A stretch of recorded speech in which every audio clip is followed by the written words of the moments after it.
千祈唔好再傻將你嘅強積金、畢生儲蓄撚手送俾地產商。好多香港人60歲、70歲退休，一世辛勞懷盡，就係想晚年揾個環境舒服、空間寬敞、價錢相宜嘅地方安享晚年。近年成日聽人講北上大灣區養老超抵，環境5星級，有管家、有溫泉、毗鄰3甲醫院，仲有政府政策扶持，越嚟越多香港長者甘心拿出幾十萬、過百萬積蓄，打算北上入住豪華安老院。但我今日要講一個極度殘酷、官方極少公開、90%香港人都唔知嘅真相。呢啲包裝得極之完美嘅大灣區高端養老項目，真實入住率淨係得8.7啦，10間高端養老床位，9間長期空置，唔係環境唔好，唔係配套不足，亦都唔係香港長者唔願意北上養老，而係呢一鋪睇似惠民嘅跨境養老，根本就係一場精心策劃、橫跨兩地遊走法律灰色地帶嘅跨境財富收割陷阱。無數長者畢生積蓄被套，維權冇門血本無歸。今日我一次性同大家拆穿所有內幕，聽完絕對可以保住你同你父母嘅養老本、棺材本。相信好多朋友近期喺新聞短片平台、社交媒體都刷過大量大灣區豪華安老院嘅宣傳，所有廣告都清一色賣點爆滿，極低收費度假村級數居住環境，24小時專屬管家、花園溫泉配套齊全，出門就係3甲醫院。對比香港本地私營安老院，月費2萬港紙起跳，淨係得塊木板隔出嘅床位，環境擠底壁，護理資源緊張。大灣區養老嘅性價比睇落簡直係碾壓級數，再加上面上大量自媒體中介不斷吹水，呢個係特區政府大力撐場嘅跨境養老惠民政策，福利有保障，政策有兜底，晚年絕對無憂。但只要你撕開廣告濾鏡，穿透所有美化話術，深挖行業真實數據，就會發現一個細思極恐嘅反常事實。呢啲標榜投資幾十億硬件頂配5星級服務嘅大灣區康養項目，全項真實入住率僅有8.7%。呢個數據唔係淡季短暫波動，亦都唔係個別項目嘅問題，係成個針對香港長者打造嘅高端跨境養老產業嘅普遍現實。直白啲講，耗巨資起好嘅高端養老床位，90%以上長期丟空，表面宣傳打得火熱，實際冇人敢住，冇人願住，好多人第一時間就會誤判，覺得係宣傳不足，香港長者思想保守，唔願意北上，又或者覺得內地養老服務適配性唔夠。但真正深耕行業、看透兩地制度差異嘅人都好清楚，呢個絕對唔係市場認知問題，亦都唔係服務體驗嘅細微差距，而係大灣區跨境養老嘅底層邏輯出現致命偏差，更加係特區政府極少公開、刻意避而不談嘅粵港兩地法律同監管盲點，一道無形嘅制度納溝。隔斷嘅唔止係兩地養老服務嘅融合互通，更係無數香港長者嘅晚年保障同畢生積蓄。想要徹底睇穿呢場跨境養老騙局嘅底層邏輯，我哋要由行業源頭講起，拆解呢啲所謂高端康養項目的真實出身。近幾年內地地產行業經歷全方位深度洗牌，唐大、碧桂園等一眾頭部民營地產商先後爆雷，資金鏈斷裂，項目停工債務逾期成為常態，成個行業陷入深度調整。喺呢場行業巨變入面，大量地產商堆積咗海量無法銷售、無法變現嘅滯銷資產，閒置別墅、空置住宅、商業綜合體、文旅地產項目比比皆是。呢啲重資產每日都要產生噴大嘅運營成本、貸款利息、人工開支，成為壓垮地產商嘅沉重包袱。大量項目陷入無法盤活、持續威損嘅死局。為咗化解噴大債務危機、盤活不良滯銷資產、拯救斷裂嘅資金鏈，一眾陷入困境嘅內地地產商開始揾新嘅轉型出路，而人口老齡化催生嘅銀髮經濟就成為佢哋眼中最完美嘅破局賽道。對比競爭激烈嘅住宅同商業地產市場，養老產業有政策扶持，民生屬性強，受眾精準，而且老年群體風險認知偏低，收入有畢生積蓄，收割難度極低。就係咁，一場大規模嘅資產包裝改造計劃自悄悄展開。地產商將原本賣唔出、閒置荒廢、接近爛尾嘅文旅項目、高端別墅樓盤、空置商業場地，簡單裝修翻新場景改造概念包裝，貼底褪去原本嘅地產屬性，搖身一變成為全齡化康養基地、5星級高端養老社區、跨境專享安老中心。透過精美海報、沉浸式實景短片、專屬營銷話術，重新塑造項目定位，將滯銷地產資產包裝專門對接香港長者嘅高端養老剛需產品。呢套改造手法成本極平，噱頭極足，迷惑性極強，完美遮蓋咗項目原本滯銷、資產有隱患嘅事實。而地產商之所以精準鎖定香港長者做核心客群，絕對唔係偶然，係基於精準嘅人口數據同市場痛點研判。根據香港特區政府統計處人口預測數據，香港老齡化程度持續加深，未來10幾年將會進入深度老齡社會，屆時每3名香港居民就有1名係65歲以上嘅長者。持續惡化嘅老齡化問題，令香港本地養老資源鐵底超負荷，香港公立安老院床位長期供不應求，輪候凍紅幾年，好多合資格長者只能無奈等待。私營安老院就價格昂貴，環境簡陋，護理參差，月費2萬港紙起跳，淨係換到澳宅床位同基礎起居照料，根本滿足唔到優質晚年養老需求。一邊係香港本地養老資源枯竭，成本高昂，一床難求嘅民生困境；一邊係大灣區閒置養老地產項目泛濫，硬件頂配、定價低廉嘅市場現狀，巨大嘅供需落差，令兩地中介機構同地產運營方睇到咗絕佳嘅收割機會。隨即一場針對香港長者嘅精準營銷全面鋪開，中介深耕香港社區長者社團、退休人群圈層，透過線下講座1對1推介、熟人轉介短片種草等各種方式，大肆渲染大灣區養老優勢，主打超大居住空間、私家花園溫泉配套、24小時管家平價康養服務，刻意隱分項目隱患、法律風險同監管漏洞。好多香港長者一世生活喺高成本、高密度嘅香港，從未體驗過大灣區嘅居住環境。面對呢種平價享受豪宅級養老嘅誘惑，極難抵擋。尤其係手握強積金、舊樓拆遷款、退休積蓄嘅長者，手入有幾十萬至上百萬閒置資金，渴望晚年可以無憂無慮、品質生活，唔使麻煩子女。大灣區養老嘅宣傳，剛好擊中佢哋嘅核心訴求。但呢個睇似完美嘅養老紅利背後，係地產商精心佈局嘅金融收割陷阱。呢個8%嘅超低入住率，就係無數受害者用真金白銀換翻嚟嘅血淋淋真相。呢度我哋要拆解一個90%人大錯特錯嘅認知。好多人以為大灣區安老院係靠每月收取床位費、護理費、膳食費維持營運，屬於正規服務賺錢模式。但實情係深陷債務危機嘅內地地產商根本睇唔上每月幾千蚊嘅基礎服務費。對於背負幾十億、幾百億債務嘅地產商嚟講，微薄嘅月費連人工、水電、物業、設備維護嘅基礎成本都覆蓋唔到，更加冇可能填補龐大嘅債務黑洞。地產商真正嘅賺錢核心係專為老年群體設計嘅一次性大額會員制、長期床位使用權銷售模式，亦都係成場跨境養老騙局嘅核心命脈。喺中介同銷售嘅美化話術入面，呢套模式變成專屬長者嘅養老福利。長者只要一次性支付50萬至100萬人民幣，就可以買到20年至30年嘅養老床位使用權，或者升級高端康養會員，購買的權益之後，每月只需要交極低嘅管理費，部分項目甚至可以免費入住，享受服務折扣。銷售仲會承諾床位使用權可以自由轉讓、更名升級，等同穩健養老投資，既保障晚年居住，又可以資產保值。對於追求安穩、看重性價比、缺乏金融風險認知嘅長者嚟講，呢套説話極之誘惑。對比香港動行幾萬蚊月費、毫無權益保障嘅養老床位，一次性付費鎖定20-30年高端養老嘅權益，可轉讓可增值嘅模式，睇落絕對穩賺不皮無數。香港長者就係咁，心甘情願拿出畢生積蓄，一次性買低床位的權益，辦理高端會員，以為換來咗下半世嘅安穩晚年。但從法律同金融本質嚟講，呢筆睇似抵買嘅養老消費，根本唔係普通服務合約，而係遊走法律灰色地帶嘅類債券、金融產品，甚至涉嫌變相非法集資。好多長者維權先至發現自己簽嘅養老服務協議入面完全冇清晰嘅服務保障條款，反而滿紙嘅權益限制風險自負、單方免責嘅霸王條款。長者支付嘅百萬積蓄，完全唔係用於安老院營運、醫療升級、服務優化，而係被地產商第一時間抽調去總部支付，用於填補其他地產項目嘅債務缺口，償還到期貸款，擺緩資金鏈壓力。我哋可以參考內地警方公開嘅真實案例。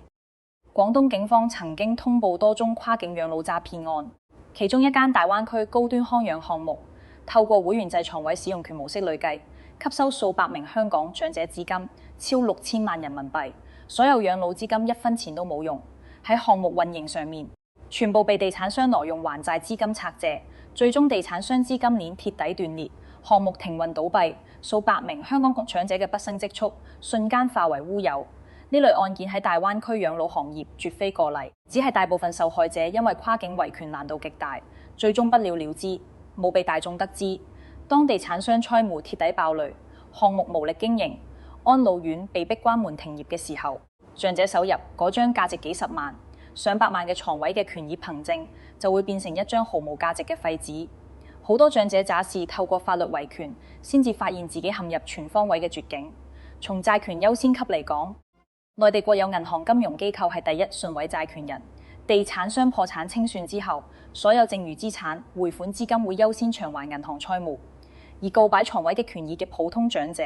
係最弱嘅普通債權人，基本上1分錢都分唔到。更令人絕望嘅係法律定性陷阱，所有長者都以為自己簽嘅係養老服務合約，雙方屬於消費服務關係，商家違約就必須退款賠償。但實情係呢啲由頂級律師團隊精心草擬嘅合約，喺法律層面被精準定性為投資理財產品、不動產租賃係權益合約，徹底避開咗詐騙嘅刑事定性。就算地產商挪用資金停業跑路，拒不履約，最終都只會被認定為普通商業違約，唔構成詐騙罪行。呢就係好多受害者報案之後無法立案維權冇門嘅核心原因。地產商一開始就用合法合約嘅外殼包裝非法收割嘅內核，比私金偷選更可怕、更隱蔽。極少被公開提及嘅係粵港兩地一國兩制之下嘅司法監管政策3重盲點。呢個係特區政府一直刻意迴避、不願直面嘅核心問題，亦都係香港長者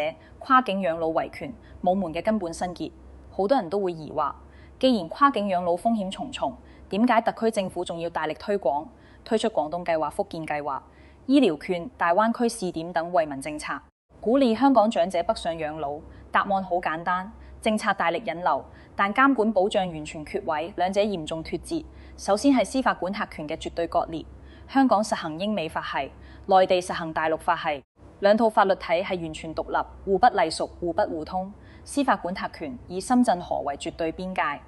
香港警方、消委會、社會福利署嘅所有執法權、監管權、管轄權，一律無法延伸到內地特區。好多香港長者透過香港本地中介簽約大灣區養老項目，資金最終流入內地養老公司，交易發生地、履約地、主體所屬地全部喺內地。一旦出現糾紛，完全歸屬內地司法管轄範圍，就形成咗極致嘅維權困境。長者喺香港發現被騙權益受損，向香港警方報案，警方只可以依法告知案件發生喺內地特區。香港警方冇跨境執法權，無法立案調查，無法抓捕涉案人士，無法核查企業債務，向香港消委會投訴。消委會淨係可以協助發信溝通，完全冇強制執法、追責退款權力。內地機構配唔配合、幾時處理，完全唔受香港約束。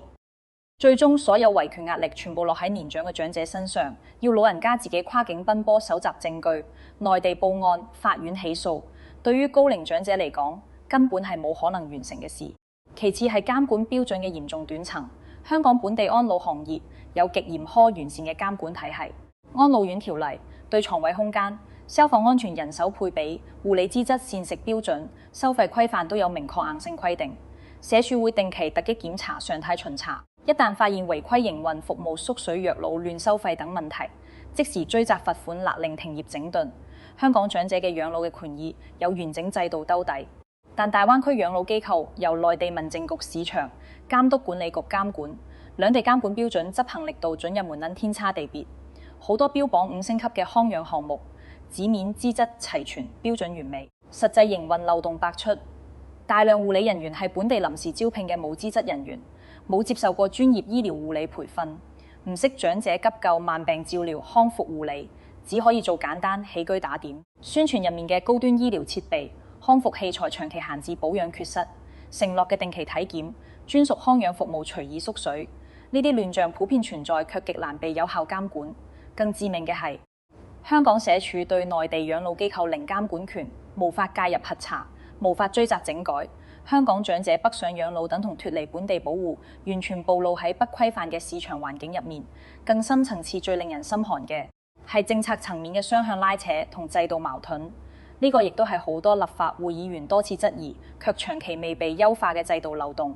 特區政府一方面大力宣傳大灣區養老優勢，推出各類跨境養老惠民政策，鼓勵香港長者北上養老，罰緩香港本地床位緊張、醫療超負荷、福利開支龐大嘅民生壓力。另一方面，就喺稅務、福利、法律層面設置嚴苛嘅地域逼膜，無形限制跨境養老家庭。根據香港現行稅務條例規定，子女申請供養父母免稅額嘅核心前提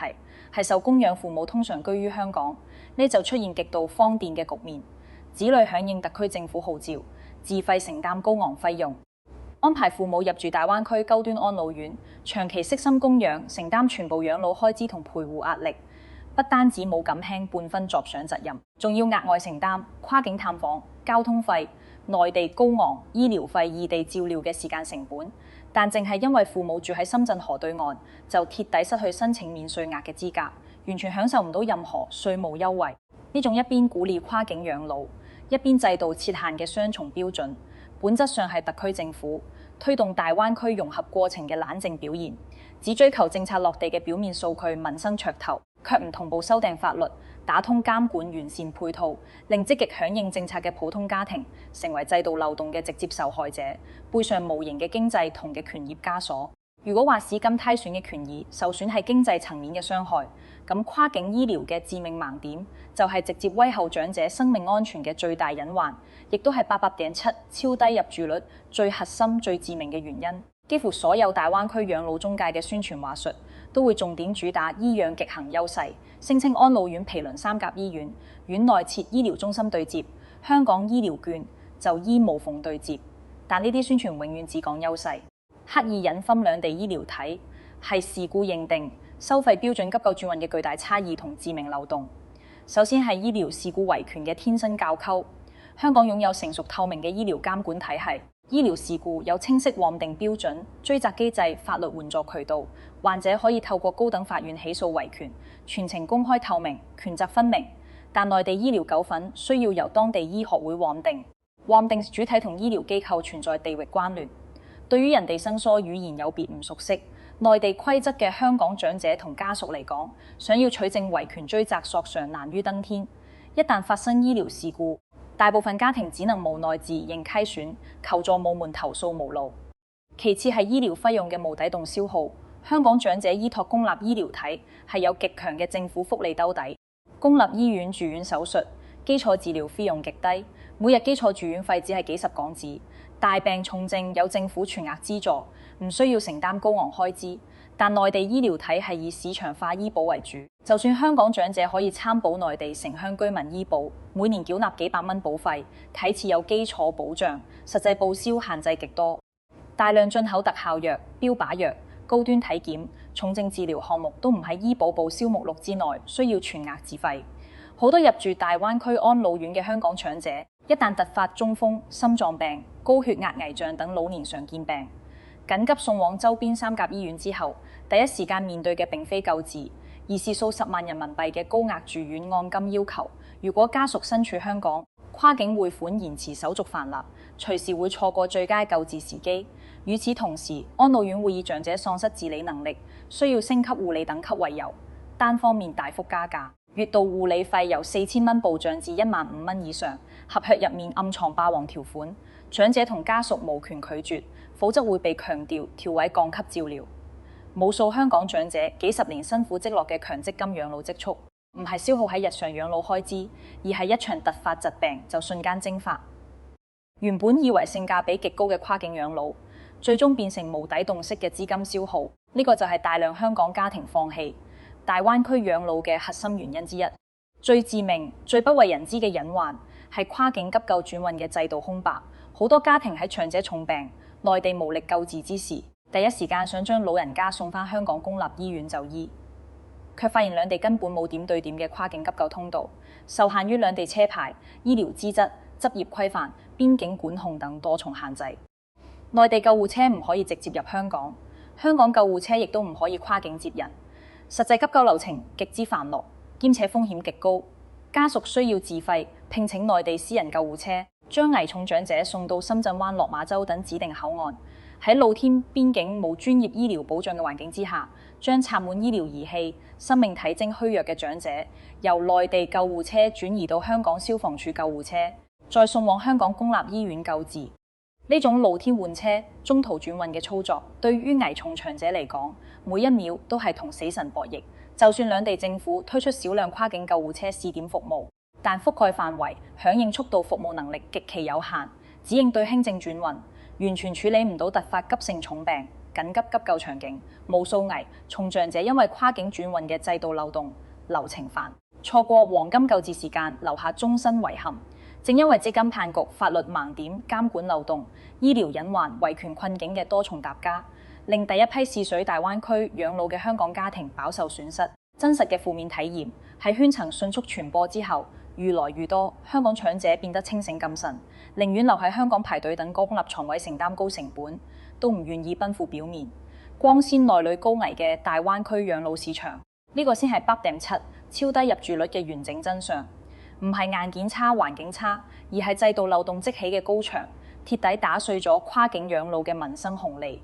睇到呢度，好多人都會問：係咪大灣區養老完全唔可信？所有豪華安老院都係陷阱？答案絕對是否定嘅。從硬件資源、居住環境、配套設施、人力儲備嚟講，大灣區養老產業擁有香港無法比擬嘅先天優勢。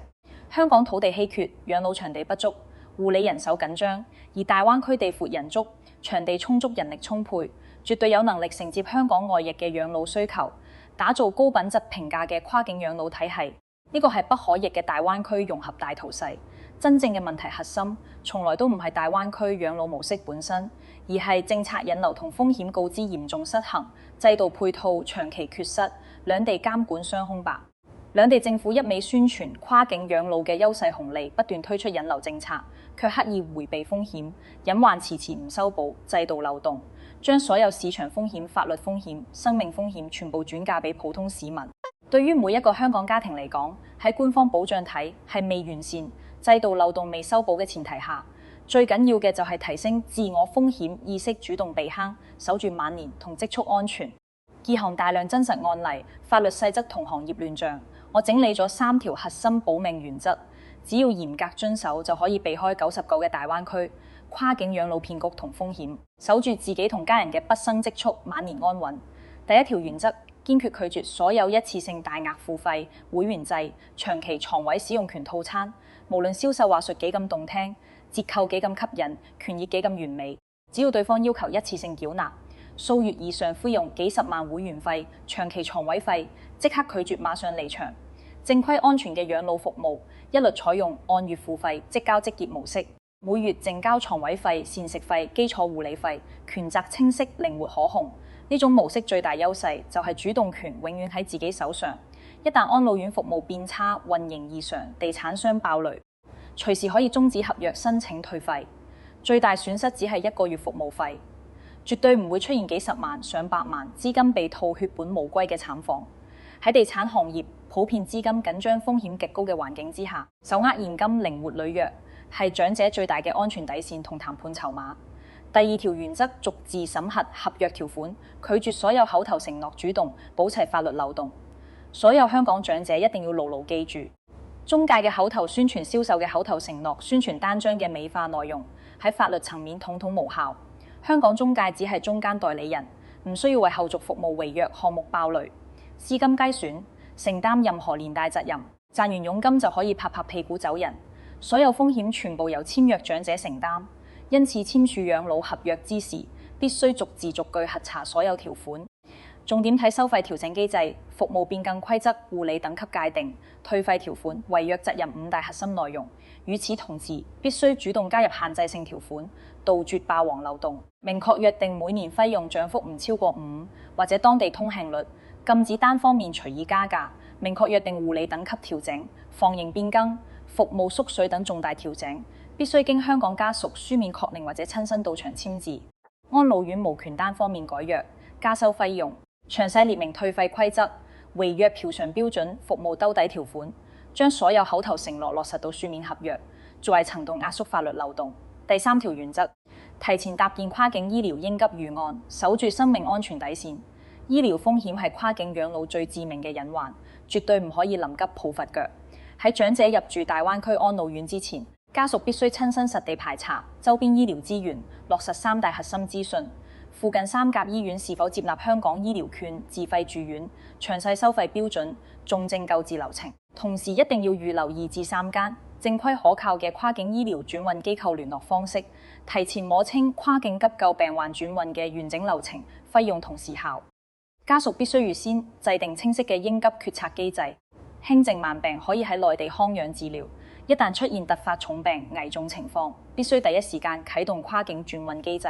送返香港公立醫院救治。所有預案一定要喺長者身體健康、狀態穩定嘅時候搭建完成，千祈唔好等到半夜急症，醫生落病危通知先慌亂補救，避免因為準備不足錯過黃金救治時間。客觀嚟講，大灣區跨境養老本來係利國利民、造福萬千長者嘅優質民生工程，既可以品換香港養老資源緊張嘅壓力，又可以讓香港長者以更低成本享受更高品質嘅晚年生活，實現兩地資源互補互利共贏。如今卻因為制度漏洞、監管缺失、資本亂象，諗為地產商收割長者退休金嘅工具，出現7%嘅深價入住率，令好好嘅民生紅利變成人人忌廉嘅養老陷阱，實在令人惋惜。想要鐵底盤活大灣區跨境養老市場，重塑行業公信力，守護香港長者合法權益，單靠市民自我避坑絕對唔足，更需要兩地政府主動作為補齊短板。特區政府需要優化稅務條例，對於入住內地正規安老院嘅合資格長者，